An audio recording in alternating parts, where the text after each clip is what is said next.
রাজা গৌর গোবিন্দের উত্তরসূরি হচ্ছে ইসকন, এবং ইসকনের যারা এই দেশে যারা প্রতিষ্ঠিত করেছে, যারা 16 বছর যাবত এই বাংলাদেশকে ভারতের স্বর্গরাজ্য বানিয়েছে, যারা দীর্ঘদিন যাবত এই বাংলাদেশের মুসলমান আলেম ওলামাদেরকে দণ্ডবিধি পরিয়ে, পায়ে শিকল দিয়ে, মাথায় হেলমেট দিয়ে, গায়ে ব্লুটুথ জ্যাকেট দিয়ে, জঙ্গি সাজিয়ে কোটি কোটি জনতার সামনে অপমানিত করেছিল, তারাই রোজ রাজা গৌর গোবিন্দের উত্তরসূরি। কোন ঠিক কিনা? রাজা গৌর গোবিন্দকে যেভাবে শাহজালাল ইয়ামানি এই বাংলাদেশ থেকে বিতাড়িত করেছিলেন, ঠিক আমরাও শাহজালাল ইয়ামানির উত্তরসূরি হয়ে গৌর গোবিন্দের উত্তরসূরিদেরকে এই বাংলাদেশ থেকে তাড়িয়েছি। কথা ঠিক কিনা? আমাদেরকে অনেক মানুষ নসিহত করে, হুজুর আপনারা হুজুর মানুষ, আপনারা আলেম মানুষ, আপনারা এত জোরে কথা বলেন কেন? বলেন তো হুজুররা নায়েবে রাসূল। কার নায়েব? আওয়াজ দিয়ে বলেন, কার নায়েব? আপনারা কি জানেন না? আপনারা তো দীর্ঘদিন যাবত আলেম ওলামার কথা শুনেন। আল উলামা ওয়ারাসাতুল আম্বিয়া, আলেমরা হচ্ছেন নবীদের ওয়ারিস। কাদের ওয়ারিস? আওয়াজ দেবেন, কাদের ওয়ারিস? আরো জোরে বলেন, কাদের ওয়ারিস? জোরে বলার কারণ আছে, কারণ আমাদের সমাজের অনেক মানুষ এটা মানতে রাজি না। আলেমরা যে নবীদের ওয়ারিস, এটা আমাদের সমাজের অনেক মানুষ মানতে রাজি না। ওই যে মোল্লা আবার নবীর ওয়ারিস কিভাবে হয়? মুন্সি মানুষ, জায়গা নাই, জমি নাই, থাকার জায়গা নাই, এবার নবীর ওয়ারিস, তাকে আবার সম্মান করতে হবে, সে আবার সম্মানের ব্যক্তি। এবং অনেক মানুষ আছে সেটা মানতে রাজি না। এই জন্য জোরে জোরে বলেন তো, আলেমরা কাদের ওয়ারিস? আওয়াজ দেন, কাদের ওয়ারিস? আল্লাহ নবী সাল্লাল্লাহু আলাইহি ওয়াসাল্লামের জীবনীতে এসেছে, শামায়েলে তিরমিজির মধ্যে এসেছে, বিখ্যাত হাদিসের কিতাবের মধ্যে রয়েছে। আল্লাহর হাবিব সাল্লাল্লাহু আলাইহি ওয়াসাল্লাম যখন কথা বলতেন, কথা বলতে বলতে উচ্চ স্বরে কথা বলতেন। হাদিসের কিতাবের মধ্যে রয়েছে নবীজির দুই পাশের দুইটা রগ লাল হয়ে ফুলে উঠত। বলেন সুবহানাল্লাহ। জোরে কথা বলতেন, নবীজিও জোরে কথা বলতেন।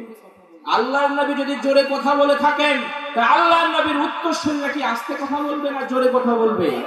আওয়াজ দিবেন, আস্তে বলবে না জোরে বলবে?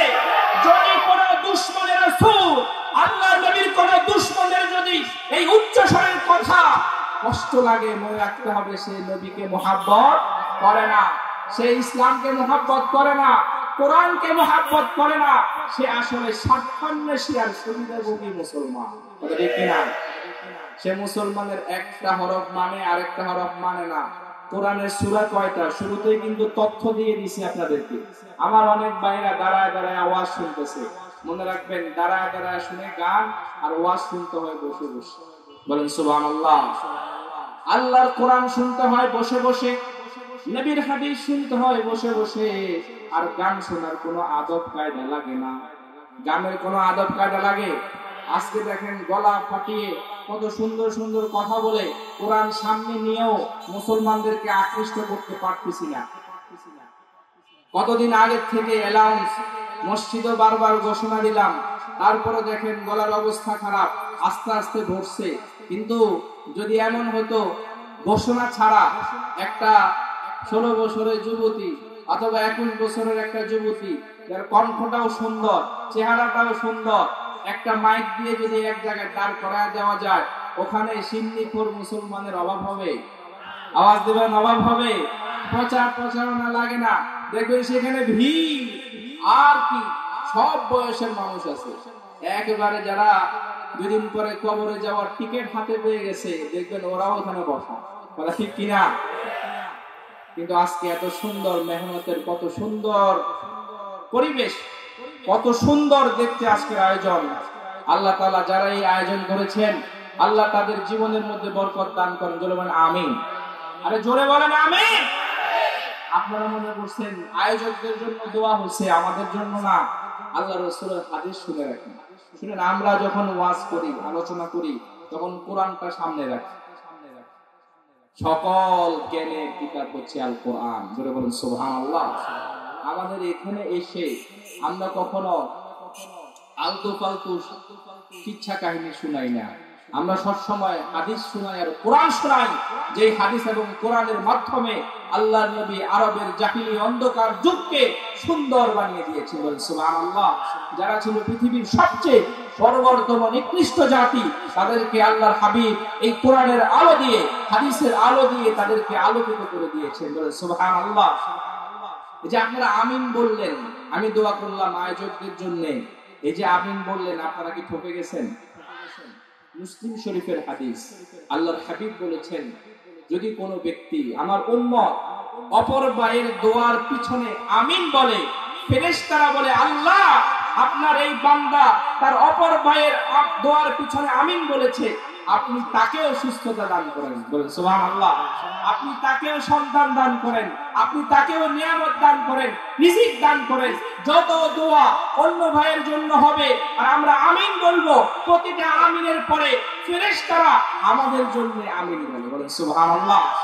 আল্লাহ তাআলা এই আয়োজক ভাইদের জন্য, রব্বুল আলামিন যারা দুনিয়াতে জান্নাত সাজিয়েছেন, আল্লাহ তাদের জন্য আখিরাতে জান্নাত সাজায় দেন। বলেন আমিন। আরো জোরে বলেন আমিন। আজকে বলছিলাম আমরা হচ্ছি নবী রাসূলদের ওয়ারিস, আর আমরা হচ্ছি শাহজালাল ইয়ামানির উত্তরসূরি এবং অনুসারী। কথা ঠিক কিনা? আর যারা কোরআনের বিরুদ্ধে অবস্থান নিয়েছে, যারা রাসূলের বিরুদ্ধে অবস্থান নিয়েছে, যারা ইসকন নামক জঙ্গিদেরকে বাংলাদেশে বিভিন্ন জায়গায় জায়গা জমি দিয়ে প্রতিষ্ঠিত করেছে, যারা ভারতের হিন্দুদেরকে বাংলাদেশ দখল করার রাস্তা করে দিয়েছে, তারা সবাই হচ্ছে রাজা গৌর গোবিন্দের অনুসারী এবং উত্তরসূরি। কথা ঠিক কিনা? সজাগ দৃষ্টি রাখতে হবে। আমরা কি আমাদের এই ৬০ আউলিয়ার বাংলাদেশকে ভারতের অঙ্গরাজ্য বানাতে দিব? আওয়াজ দেবেন, দিব? আমরা কি আমাদের এই সুজলা সুফলা পরিপাটি এই বাংলাদেশ, যে বাংলাদেশের প্রতিটা ইঞ্চি মাটিকে আমরা জায়নামাজ মনে করি, কথা ঠিক কিনা?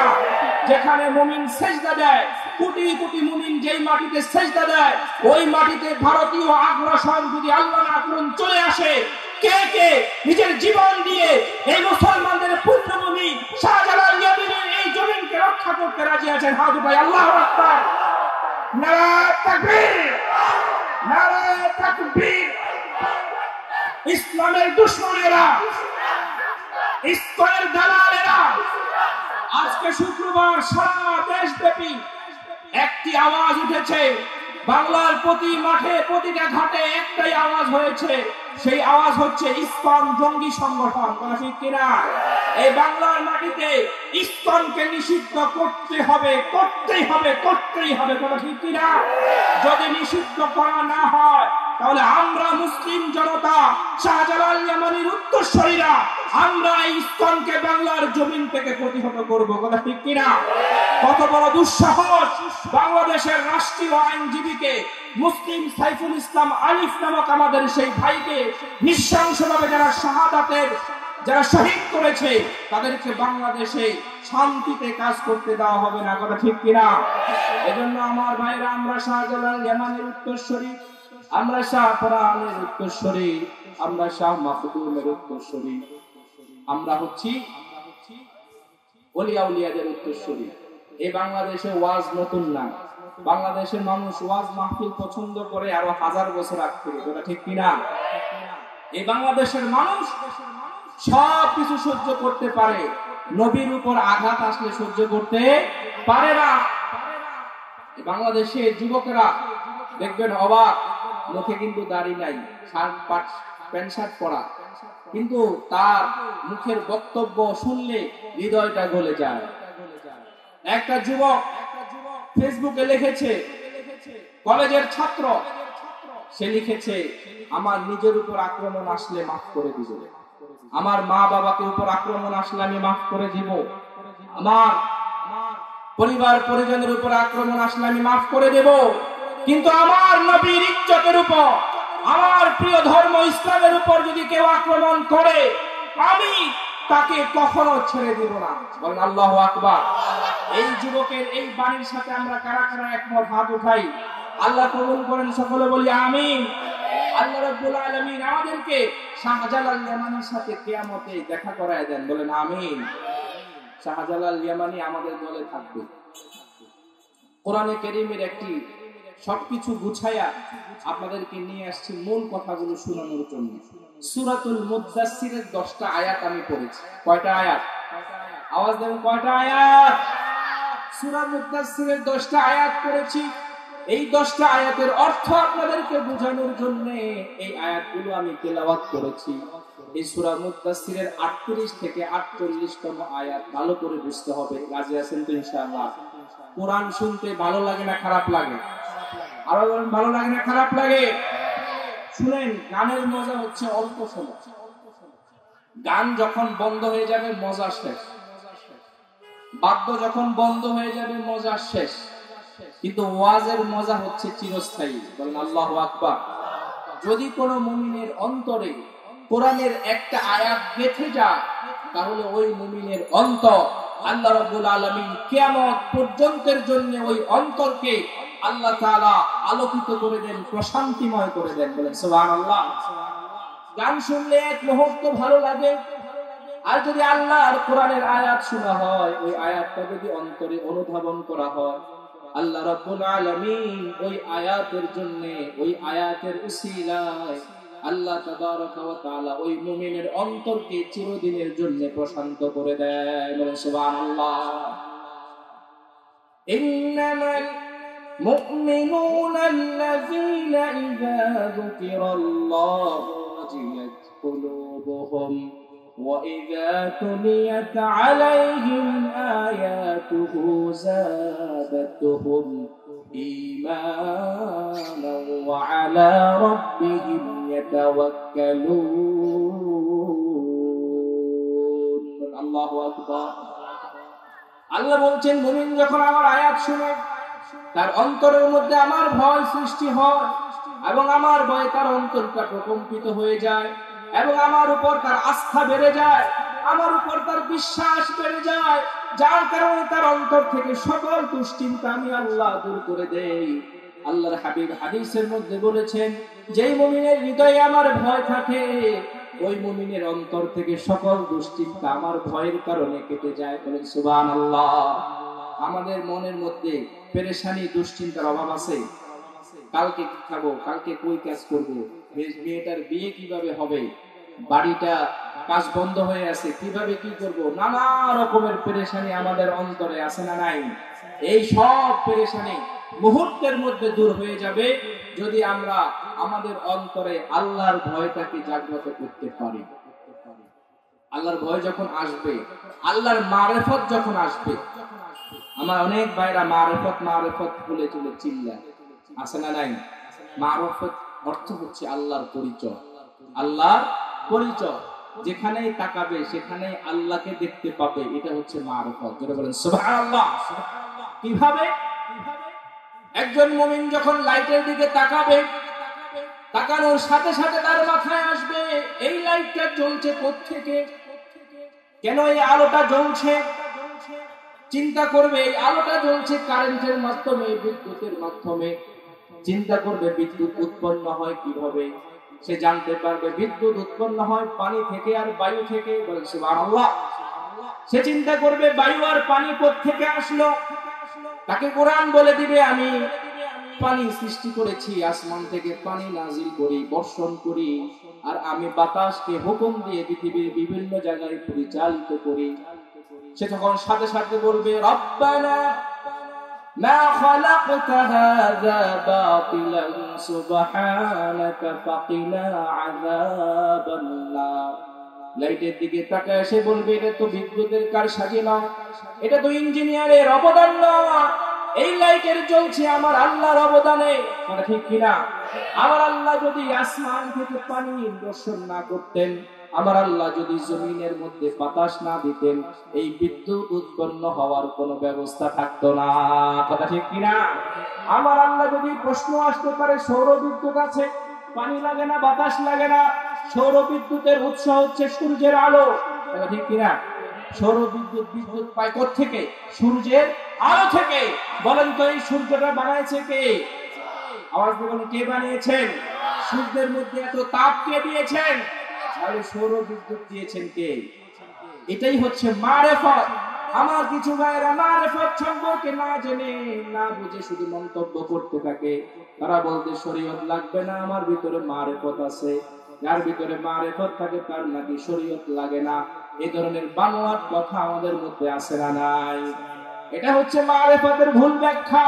মারিফতের ব্যাখ্যা হচ্ছে তুমি যেদিকে তাকাও আল্লাহকে দেখতে পাও, এটা হচ্ছে মারিফত। এটার নামই কি? মারিফত। বট গাছের উপরে তাকাও, বট গাছের দিকে একজন লোক তাকিয়ে দেখে বট গাছের মধ্যে বট ফল, ছোট ছোট ফল। চিন্তা করে এত বড় গাছ আর ফল হচ্ছে এত ছোট। আবার লাউ গাছের দিকে তাকায় দেখো, মিষ্টি কুমড়া গাছের দিকে তাকিয়ে দেখো, তেমন ছোট একটা লতা গাছ, কিন্তু আল্লাহ রাব্বুল আলামিন ওই লতা গাছের মধ্যে কত বড় বড় ফল দিয়েছেন, বলেন সুবহানাল্লাহ।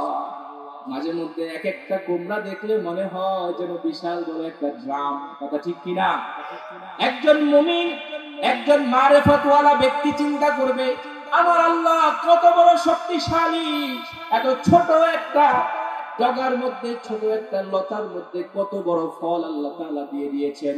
আবার যখন বটগাছের দিকে তাকাবে দেখবে এত বড় বটগাছ, তার মধ্যে ফলগুলো কত ছোট ছোট। এই সব কিছু আমার আল্লাহর কারিশমা। কথা ঠিক কিনা? এই সব কিছু হচ্ছে আমি আল্লাহর খেলা, আমার আল্লাহর খেলা হচ্ছে পুরো পৃথিবী।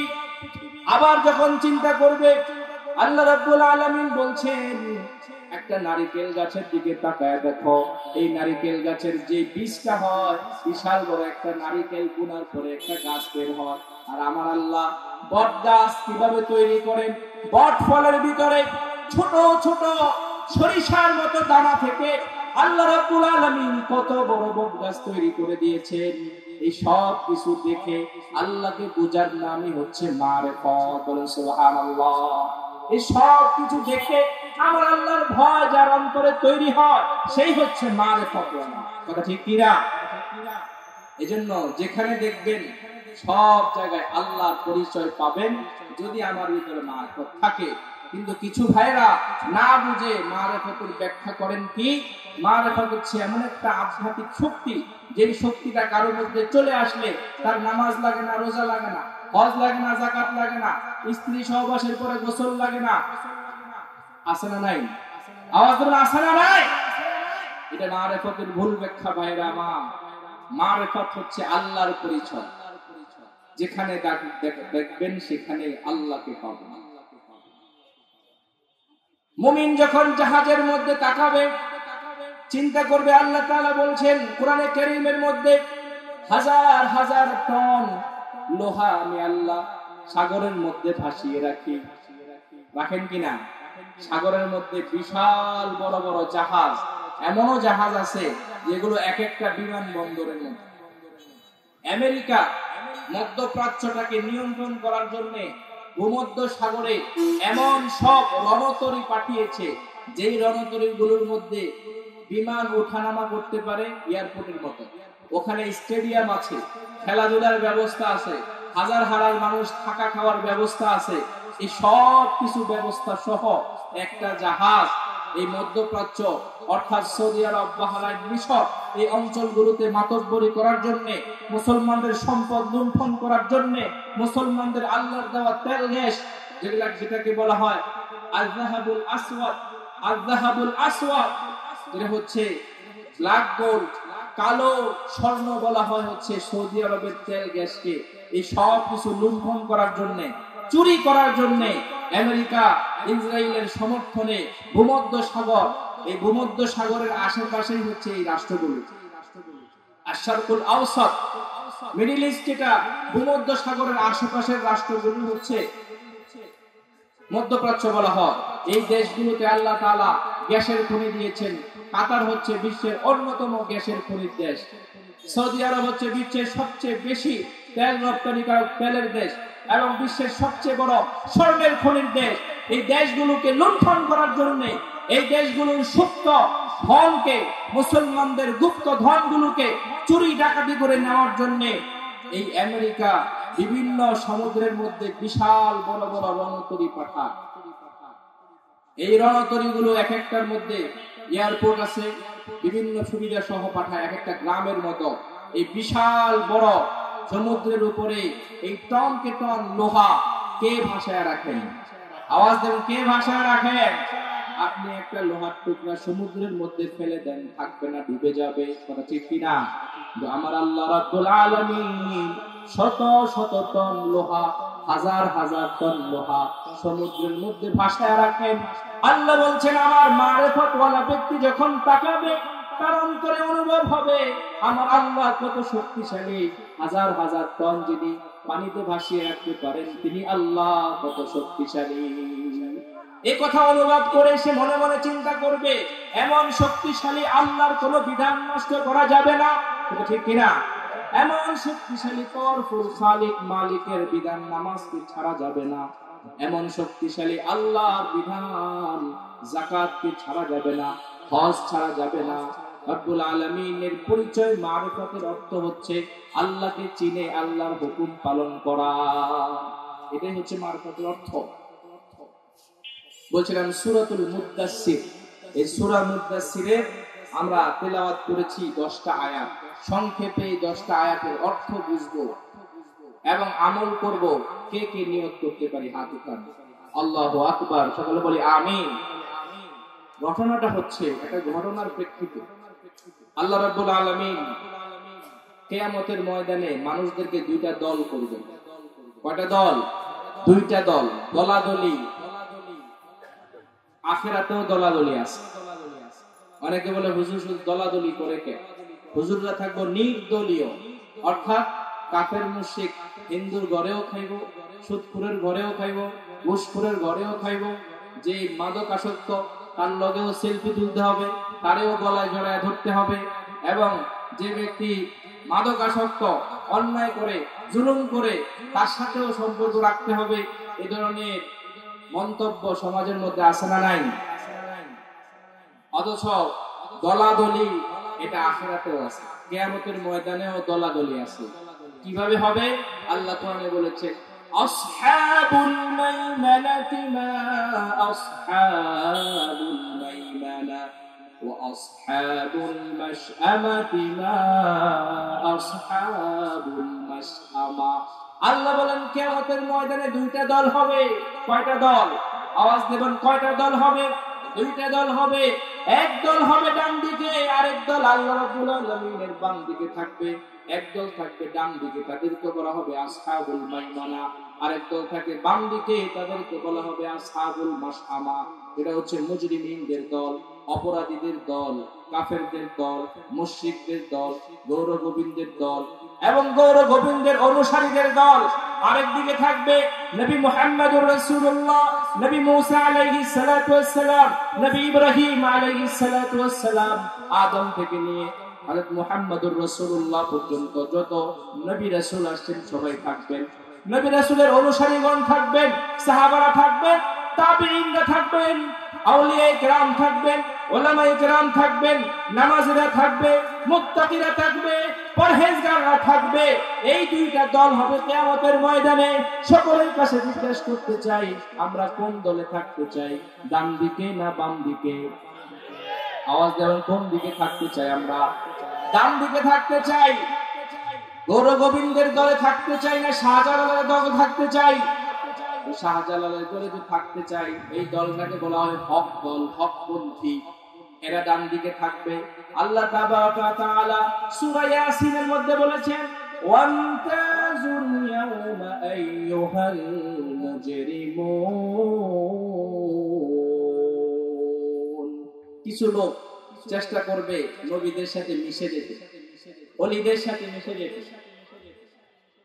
কিছু লোক চেষ্টা করবে, আসে না, কিছু মানুষ দাওয়াতে যায় বিনা দাওয়াতি, একেবারে দুলার পিছনে পিছনে থেকে একদম একবারে ভালো টেবিলে বসে খাবারটা খেয়ে ফেলতে চায়, অথচ তাকে দাওয়াত দেওয়া হয় নাই, ইনভিটেশন কার্ড তাকে দেওয়া হয় নাই।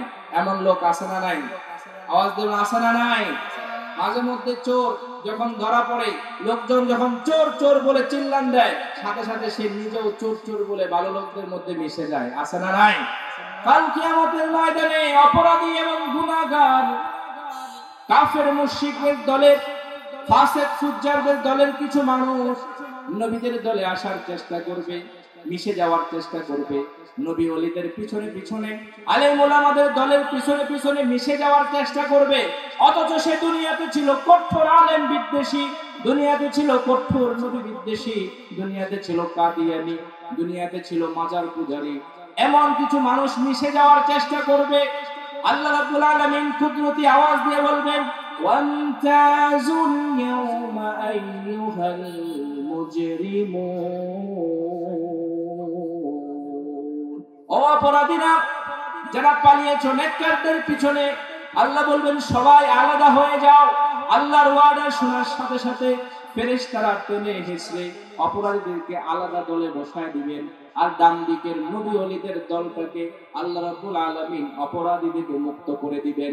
যারা বলে হুজুররা দলাদলি করবে কেন, আমাদেরকে বলতে হবে কিয়ামতের ময়দানে দুটো দল থাকবে, একটা হচ্ছে হক দল আর একটা হচ্ছে বাতিল দল। এই দুনিয়াতে যারা হক দলের পক্ষে থাকবে, কিয়ামতেও তারা হক দলের পক্ষে থাকবে ডান দিকে। এই দুনিয়াতে যারা বাতিলের পক্ষে থাকবে, কিয়ামতেও তারা বাম দিকে বাতিলের পক্ষে যাবে। এজন্য আমাদেরকে কথা বলতে হয়। এটা আপনি দলাদলি বলেন আর ফিরকা বলেন, এটা আপনার ইচ্ছা, হক কথা বলতে হবে। নির্দেশ দিয়েছেন কে? বলছিলাম সূরা মুদাসসিরের 10টা আয়াত। ডান দিকে যারা থাকবে তারা জান্নাতে যাওয়ার পরে তাদের সাথে তারা মাঝে মধ্যে জাহান্নামীদের খোঁজ খবর নেবে, মাঝে মধ্যে খবর নেবে। একজন জাহান্নামী ব্যক্তি তখন একজন জাহান্নামী ব্যক্তি মাঝে মধ্যে চিৎকার দিবে, কিছু কিছু চিৎকার জান্নাতবাসীরাও শুনতে পাবে। কোরআনে কারীমের এই 10টা আয়াতের মধ্যে জান্নাতি এবং জাহান্নামীর মধ্যে একটা কথোপকথন, একটা কনভারসেশন, একটা আলাপচারিতার কথা বর্ণনা করা হয়েছে। একজন জান্নাতি লোক জিজ্ঞেস করবে জাহান্নামীকে, মা সালাকাকুম ফি সাকার, কি ব্যাপার তুমি জাহান্নামে কিভাবে আসলা? মা আদখালাকুম ফি সাকার, কোন জিনিস তোমাদেরকে জাহান্নামে নিয়ে আসলো, কেন তুমি জাহান্নামে আসতে হয়েছে? জাহান্নামী বলবে, ক্বালু লাম নাকু মিনাল মুসাল্লিন ওয়া লাম নাকু নুতঈমুল মিসকিন ওয়া কুননা নাখুদু মাআল খায়িতিন ওয়া কুননা নুকাযযিবু বিয়াউমিদ্দিন। সংক্ষিপ্ত সময়ে বেশি কথা বলতে পারবে না, এজন্য মৌলিক 4টা কথা বলবে। এই 4টা দোষের কারণে জাহান্নামে দেওয়া হবে। এই দোষগুলো থেকে আমাদেরকে বিরত থাকতে হবে। কোরআনে কারীমের সূরাতুল মুদাসসিরের এই 10টা আয়াতের প্রথম নাম্বার হচ্ছে আল্লাহ রাব্বুল আলামিন বলেন, জান্নাতীদের প্রশ্নের জবাবে জাহান্নামী বলবে, লাম নাকু মিনাল মুসাল্লিন, মুসল্লি ছিলাম না। কি ছিলাম না? মুসল্লি ছিলাম না। লাম নাকু মিনাল মুসাল্লিন, এই যে আমরা বলি মুসল্লি মুসল্লি, এটা এই শব্দটা কোরআনে আছে, বলেন আল্লাহু আকবার। লাম নাকু মিনাল মুসাল্লিন, মুসল্লি ছিলাম না। কি ছিলেন? নামাজ। মুসল্লি হতে হলে কোথায় যেতে হয়? মসজিদে যেতে হয়। আওয়াজ দেন, কোথায় যেতে হয়? মুসল্লি হতে হলে মসজিদে যেতে হয়। কিন্তু মসজিদে যাইতাম না, আজান হয়তো 5 বার, যাইতাম না, মুসল্লি হই নাই, নামাজ আদায় করি নাই। কি করছো? বলবে উদ্ভট ব্যক্তিদের ব্যাখ্যা মানছিলাম। কেউ বলবে শুনছি নামাজ নাকি লাগে না যদি ওই পীরের মুরিদ হই, এজন্য ওই পীরের মুরিদ হইছিলাম, নামাজ পড়ি নাই। ফেরেশতারা মানবে? মানবে না। লাম নাকু মিনাল মুসাল্লি, নামাজ পড়ি নাই, সব করছি। আর কি সমস্যা? ওয়ালাম নাকু নুতঈমুল মিসকিন, যাকাত দিতাম না। সম্পদের পাহাড় গড়েছে, হাজার হাজার কোটি টাকার মালিক, যাকাত যোগ্য সম্পদের মালিক, কিন্তু যাকাত দিতে কষ্ট লাগে আমাদের, কথা ঠিক কিনা? মনে হয় যেন আমার নিজের সম্পদ, স্বর্ণ আছে অনেক বড়ি, অনেক মা বোনদের অনেক স্বর্ণ রয়েছে, 20 বড়ি 10 বড়ি, যাকাত দেয় না। বলেন তো ভাই, এই স্বর্ণটা একটা ধাতু, এই ধাতুটা কি আমরা বানাইছি? আওয়াজ দেব, আমরা বানাইছি? এই স্বর্ণের ধাতুটা সৃষ্টি করেছেন কে? আওয়াজ দেবেন, কে বানিয়েছেন? আল্লাহ বলছেন, আমার দেওয়া স্বর্ণ, আমার দেওয়া রূপ যদি তোমার কাছে এই পরিমাণ থাকে তাহলে তুমি এটা যাকাত আদায় করো, ফরজ করেছেন আল্লাহ। জাহান্নামী বলবে, বুঝি নাই, যাকাত দেই নাই, সম্পদের মালিক হয়েছি, হিসাব করি নাই। বিশাল বড় বড় গলার মধ্যে নেকলেস সাজিয়েছি, হিসাব করে যাকাত দেই নাই। ওয়া কুননা নাখুদু মাআল খায়িদিন, আর কি করতাম? জাহান্নামীরা বলবে আরেকটা কাজ করতাম, সেটা হচ্ছে সমালোচনা করতাম বেশি বেশি, আর উদ্ভ্রান্ত কথাবার্তা না জেনে মন্তব্য করতাম। ভ্রান্ত কথাবার্তা না জেনে ফতোয়া, এমন আমাদের মধ্যে আছে না নাই?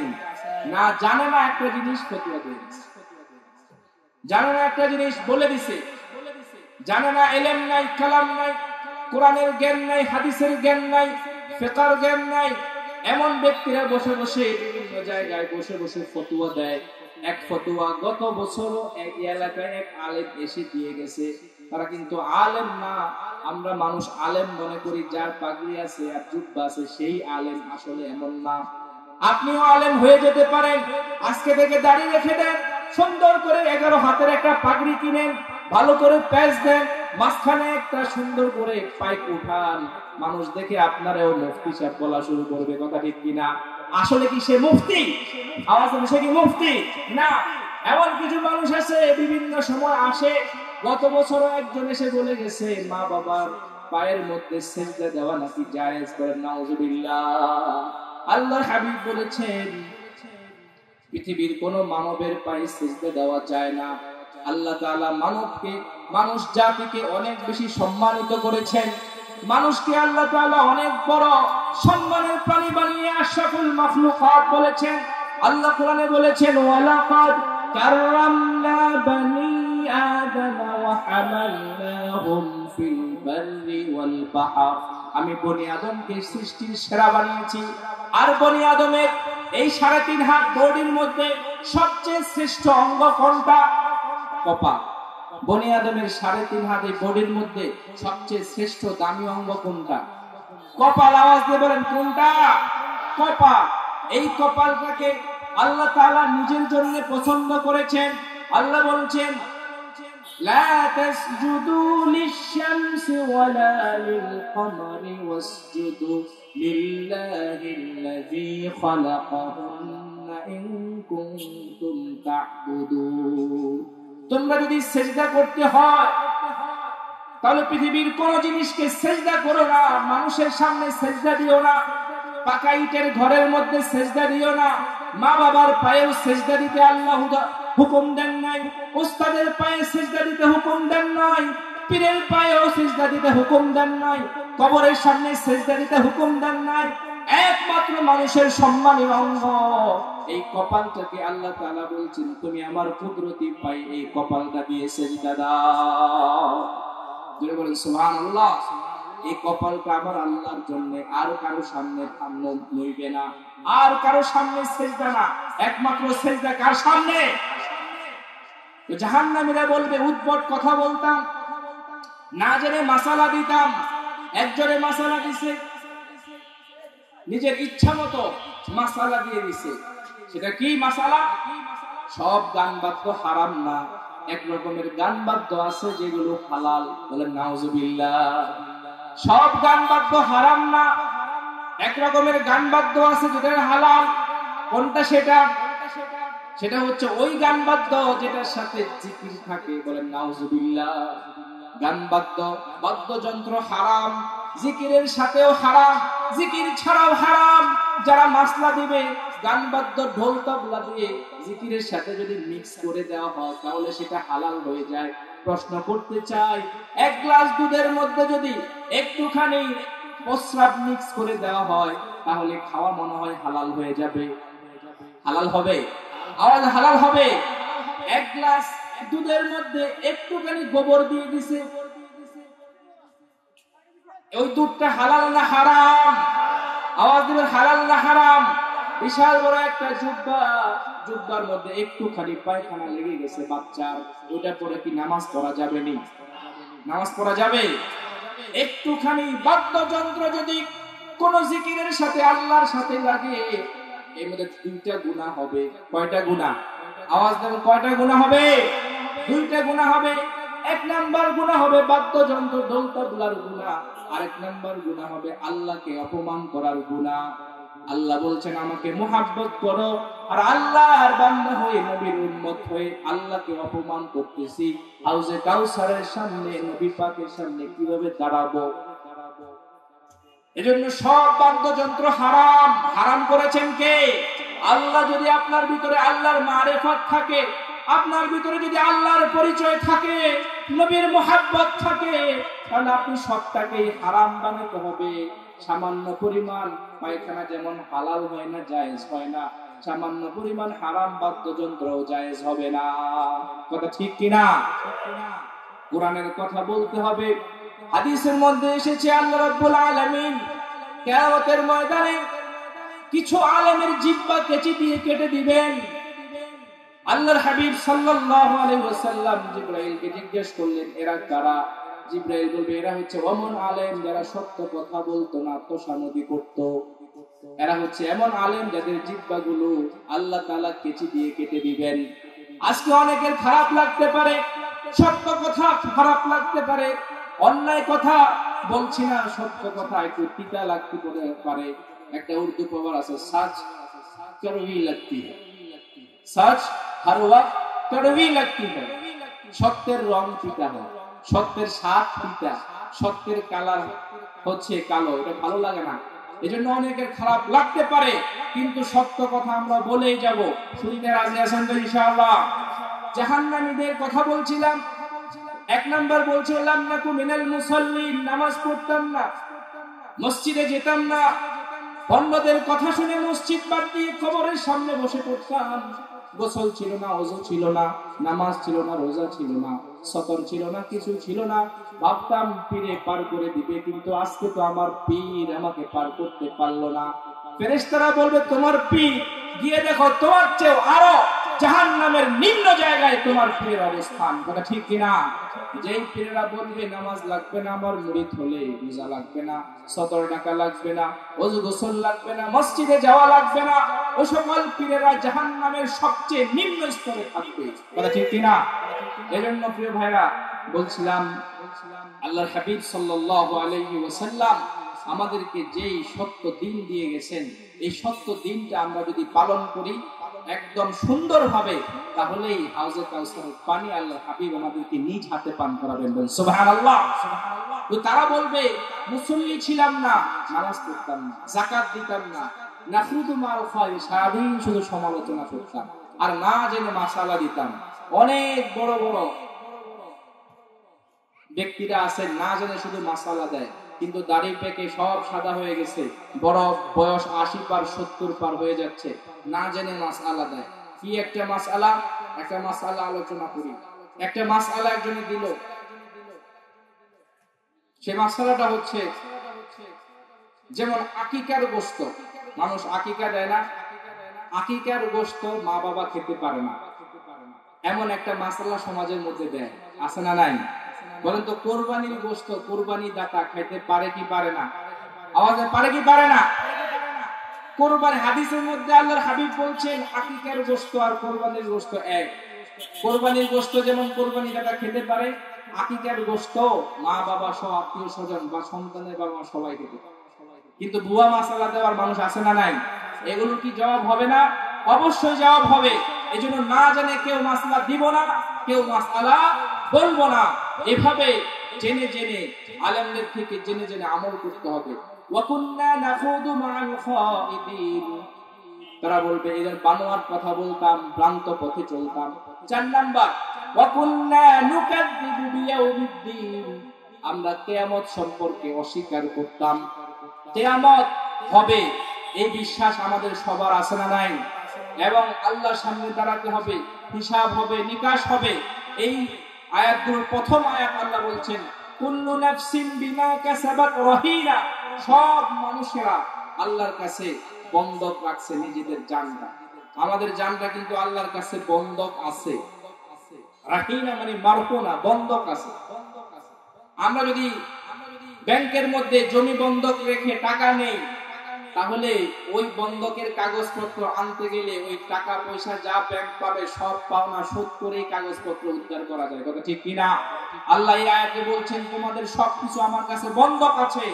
এই বন্ধক কি ছুটাতে হলে কিয়ামতের ময়দানে আমার কাছে তোমার সব কর্ম অপকর্মের সব জবাব আমার কাছে দিতে হবে, দিয়ে তারপরেই তোমাদের জানটা তোমরা ছুটাইতে পারবা। অন্যথায় আমার সামনে থেকে এক চুল পরিমাণ নড়তে পারবা না। এজন্য আখিরাতের প্রতি বিশ্বাস আমাদেরকে রাখতে হবে। প্রিয় ভাইরা, এই যে জাহান্নামী বলল যে 4টা কারণে তাকে জাহান্নামে যেতে হয়েছে। 1 নাম্বার, সে নামাজ পড়তো না। 2 নাম্বার, যাকাত দিত না। 3 নাম্বার, ভ্রান্ত কথা, ভ্রান্ত ব্যাখ্যা পিছনে ঘুরতো। 4 নাম্বার, কিয়ামতকে অস্বীকার করত। এই 5টা অপরাধ আমাদের মধ্যে যেন না আসে, আমাদেরকে সে ব্যাপারে সচেষ্ট থাকতে হবে। যদি এই অপরাধগুলো করি কি হবে?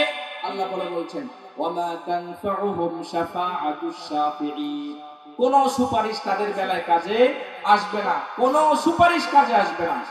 কোন রকমের কারো সুপারিশ কাজে আসবে না। একবারে নবীর সুপারিশ থেকে শুরু করে নবীর সুপারিশ কাজে আসবে না। এই 4টা খারাপ কাজ কারোর মধ্যে যদি থাকে, ওলির সুপারিশ কাজে আসবে না। এজন্য কারো যদি আমরা মুহাম্মদুর রাসূলুল্লাহর সুপারিশ যদি পেতে চাই, নামাজ পড়তে হবে। রাজি আছেন তো ইনশাআল্লাহ? মসজিদমুখী হতে হবে। মুহাম্মদুর রাসূলুল্লাহ সুপারিশ যদি পেতে চাই, যাকাত আদায় করতে হবে। মুহাম্মদুর রাসূলুল্লাহ সাল্লাল্লাহু আলাইহি সাল্লামের সুপারিশ যদি পেতে চাই, আমাদেরকে ভ্রান্ত ব্যাখ্যা, ভ্রান্ত মাসআলা দেওয়া, ভ্রান্ত কথা বলে নিজে পথভ্রষ্ট হওয়া, অন্যকে পথভ্রষ্ট করা থেকে বিরত থাকতে হবে। মুহাম্মদুর রাসূলুল্লাহর অনুসারী হতে হলে আমাদের সকলকে কিয়ামতের প্রতি বিশ্বাস পুঙ্খানুপুঙ্খানু স্থাপন করতে হবে। আল্লাহ তাআলা আমাদের সকলকে বুঝার আমল করার তৌফিক দান করেন। সকলে বলি আমিন। Presents by Kuakata media centre. হক্কানি আলেমদের নিত্য নতুন ভিডিও পেতে আমাদের চ্যানেলটি সাবস্ক্রাইব করুন। কুয়াকাটা মিডিয়া সেন্টার, ইসলামিক বিনোদনের বিশ্বস্ত সঙ্গী।